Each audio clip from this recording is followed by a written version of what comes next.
पंढरपूरच्या मुंढेवाडीतला हा आदर्श मोरे, वय वर्ष 3, धड बोलताही येत नाही की पाय ब्रेक पर्यंतही पोहोचत नाही, पण एवढ्या लहान वयात अवजड जेसीबी चालवतो म्हणून परिसरात कुतूहलाचा विषय बनलाय। चिमुरड्याच्या हातात वाहन देणं बेकायदेशीर आहे। ही हौस किती घातक आहे हे गावकऱ्यांनाही समजत नाहीये आणि त्याच्या आई वडिलांनाही। उलट ते कौतुक करण्यात दंग आहेत। या चिमुरड्याचे वडील काय म्हणतात ते पहा। मला म्हणला पप्पा मला शिकायचं आहे, मग तिला चालू केलं 15 दिवसात ती ट्रेनिंग पूर्ण झालं। ते आता पूर्ण चालवतोय, लोडर चालवतोय, होम चालवतोय, समजा चालवतोय। बालवाडीत आहे। आता काय चालवलं तू? आता काय चालवलं? काय काय केलं जेसीबीवर? टिपल बनला, झाडाला खुरगं काढलं, खोद काढलं।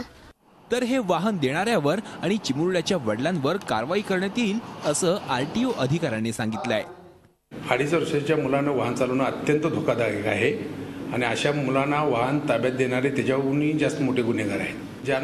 ज्यांनी ते वाहन त्यांना ताब्यात दिलं त्यांच्यावरही कारवाई होईल आणि त्यांचे जे पालक आहेत त्यांच्यावरही कारवाई होईल।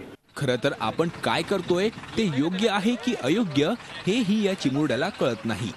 मात्र त्याच्या पालकांना तरी या जीवघेण्या हौसेतला धोका ओळखायला हवा। खरं तर ते या चिमुरड्यासाठी जसं धोकादायक आहे तसंच गावकऱ्यांसाठीही।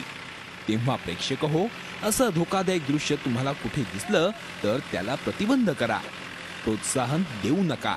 Sanjay Pawar, Zee media, Solapur. Zee 24 तास रहा एक पाऊल पुढे।